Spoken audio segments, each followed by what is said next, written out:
Here are 3 things you need to know about spring market and why affordability, despite all the price drops, is not getting any better.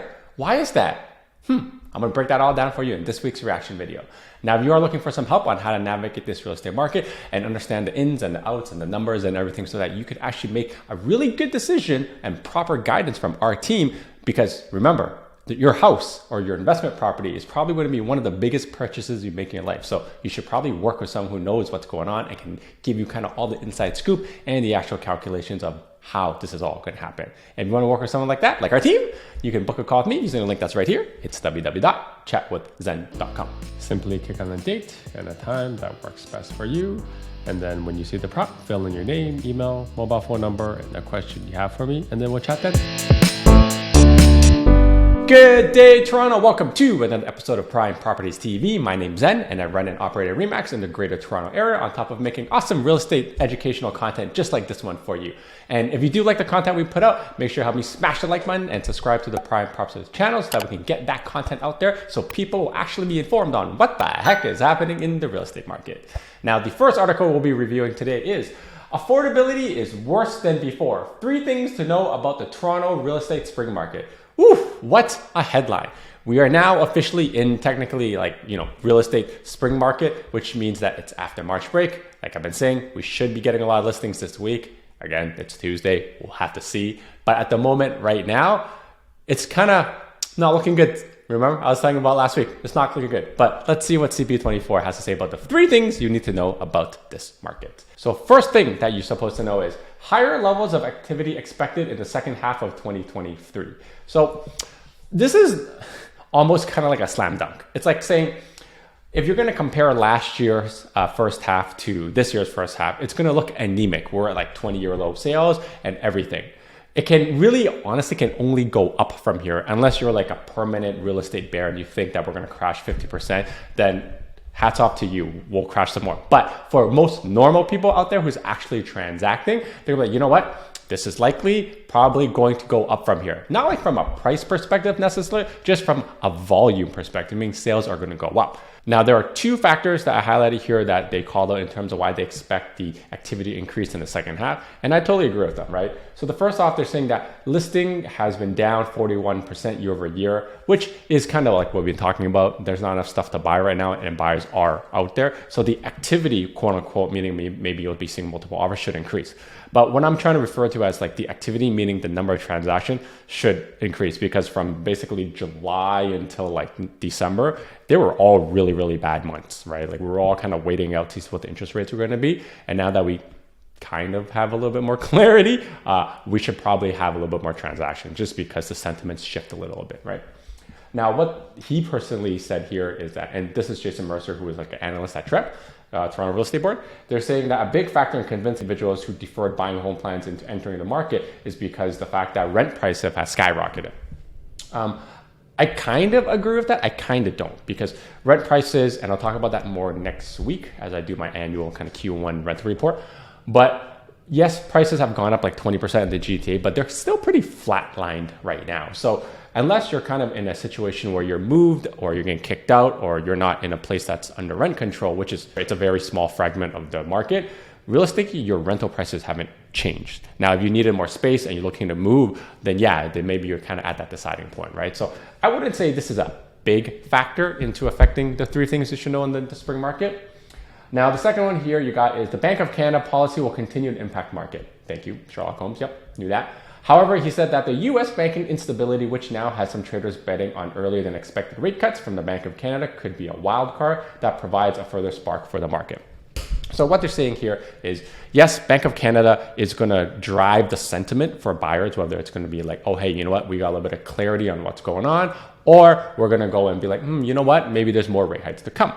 But like I've been saying before, most people who are buying now are using a fixed rate mortgage, which is tied to the bond market, which, as you know, I've talked in last week, there's some weird stuff happening with like, I think 7 banks globally that's basically under some kind of crisis right now. So a lot of people are betting because of those banking crises, we may see the interest rate cuts. Now, in regards to the interest rate cut, I'm more referring to the fixed rate mortgages because they're like 150 basis points or 1.5% lower than the variable right now. And everyone that's basically buying, and I've been telling all our clients, go get a pre-approval. This morning, the rates dropped a little bit more at some banks, and I'll put kind of the HSBC bank rating that I got from our mortgage broker, Brady, just to kind of give you an idea of what the rates look like right now. They are coming down, and like I said before, a lot of the banks will follow kind of some kind of bank who's leading the pack so that they can get a bigger chunk of the spring market that's coming. And even though we're getting a ramp up in spring market, it may not be as good as the other ones, there is still market share that could be taken by other banks, so they will drop the rates. And how low this kind of rate drop will go, it's still playing out right now just because there's a lot of crazy things happening in the world. Now, the third thing they got here is saying that prices have fallen, but affordability has worsened. This is 100% true. I'm going to show you a little chart afterwards into kind of each segment, because basically things got cheaper because the interest rates got higher. Or your monthly payment, which everyone really honestly cares about, has gotten worse. Because when you buy a home, you're not buying what the actual price is. You're buying what your monthly payment is, right? So, and over here, you have a person who is a mortgage broker saying, starting in 2023, they expected to be slower, but there was a huge uptick in pre-approvals. And he's saying that everyone just has been waiting around, and that seems to be stabilizing. They are realizing this could be as high as rates go, and which is kind of the new norm. I tend to agree with that because, again, Bank of Canada, rates are very high, but the fixed are a little bit lower. And this is kind of give you a little stability where the 3-year fix is the most popular mortgage origination right now. So a lot of people are just going forward with that because they have that consistent for 3 years because of the fixed, right? Now, I did create kind of this spreadsheet for you to show you how bad affordability has gone. And I've broken this down into the Greater Toronto average, right? Then you've got the Toronto detached, Toronto semis, and then we'll talk about the Toronto condos, and then the 905 detached, which is more like the suburban bigger homes that everyone's kind of going for right now, right?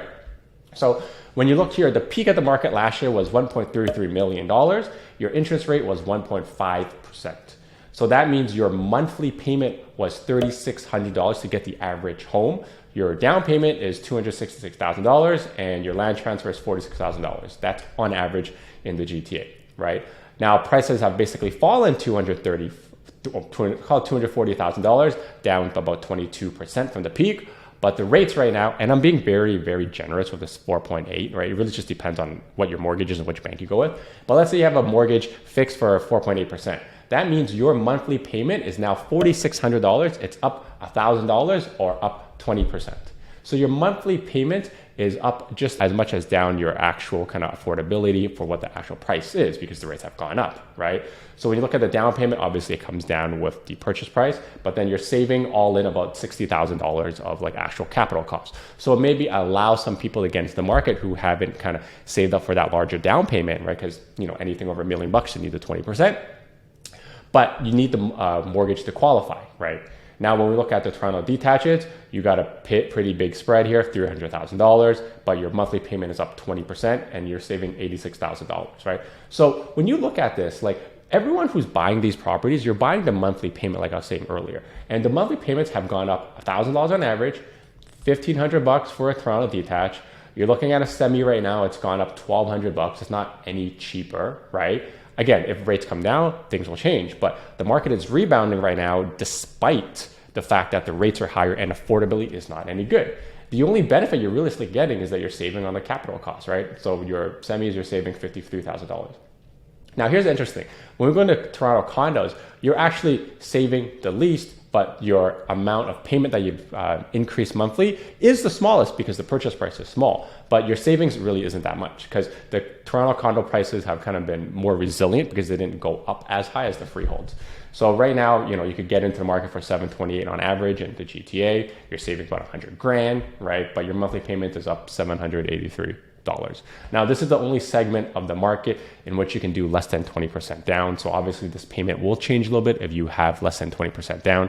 But with the insured mortgage right now, you're like 4.3, 4.4%. So it's a little bit cheaper. But again, it makes your amortization from 30 years to 25, which means that you have a shorter duration to pay off your loan, which means your monthly payments are higher, right? So that's kind of the draw off for a lower rate. And then you've got your 905 detached here. You're basically saving $370,000, which was kind of the biggest drop off. And then you're basically getting an increase of $1,000 a month, right? So very in line with kind of where Toronto detaches are, but the drop off is a little bit bigger. So when you look at this chart here, prices are down, but your monthly payment that everyone's focusing on hasn't gone any cheaper. In fact, it's gotten more expensive. On average, like somewhere between like 15 to 20% more expensive, right? So homes are not any cheaper because the capital cost is higher right now. The only thing you're realistically saving on is the down payment and the land transfer tax in the city. But other than that, why are people still getting into the market right now? That is something we're going to find out at the end of March. And I really do think that we're going to have the March numbers when they come out a surprise to the upside, because we are seeing a lot of multiple offers right now, especially like I've been saying in the 1 million to 1.25 range, especially the entry level freehold homes, ground based with 3 bedrooms. That stuff is flying. And in the last week, even during March break, I saw a couple properties in Markham, which like, again, Markham is like kind of crazy town right now for how crazy it is. Like 80% of properties are selling over ask and in multiples, but we're seeing bully offers come back. Meaning instead of everyone going in there and actually competing, maybe like half the offers are low balls, some have conditions because they're like testing the market, and maybe like 1 in, like 10 offers, you got a real buyer who's kind of really aggressive. The bully offers are back, meaning that aggressive person is just coming up and beating the queue, which means from a seller's perspective, if I'm seeing so many showings coming through and we're like talking line up outside for open houses and they see a really, really strong offer, it has to be so good that it makes me want to forget everything else. So we saw 3 bully offers in Markham and Richmond Hill this week alone, and that's not really necessarily a good sign. Now, I'm saying this anecdotally, like I don't think it's going to come to an entire market just because Richmond Hill and Markham have been kind of, and Vaughan too, have kind of been heating up for the freehold space before the rest of the market. But I do think maybe we will start seeing this in like the Toronto semi-detached between the 1 million to 1.25 million range, just because everyone that's basically buying is crowding into that space right now. And then I would say the second space where it's the most demand is basically freehold homes that are sub $1 million right now. Now, you can't necessarily get that in the York region, but you can get that in the Durham region, you can get that in the Peel region, and you can get that in the Halton region right now. So we're talking like Milton, Saga, Brampton, Ajax, Durham, Whitby, Oshawa. Those places you could still get a freehold town for sub $1 million where you can do less than 20% down. So those are the 2 markets I'm seeing right now, like the highest amount of activity. And I really hope we get some more inventory in those markets, because otherwise it's not looking good for where we're heading in terms of like what kind of upside we're going to see in the March numbers. Anyways, hope this gives you an idea of what's going on. And unfortunately, yes, prices have gone lower, but affordability hasn't gotten better. But if you do want to understand more of these numbers and how it applies to your personal situation and how you can navigate this real estate market, you can book a call with me using the link that's on the screen right here. It's www.chatwithzen.com. Until next time, your move, your future. See ya. Now that you're done watching this one, how about this one? Oh, you know what? This one's good too. Ooh, this one's really good. You know what? Just watch them both.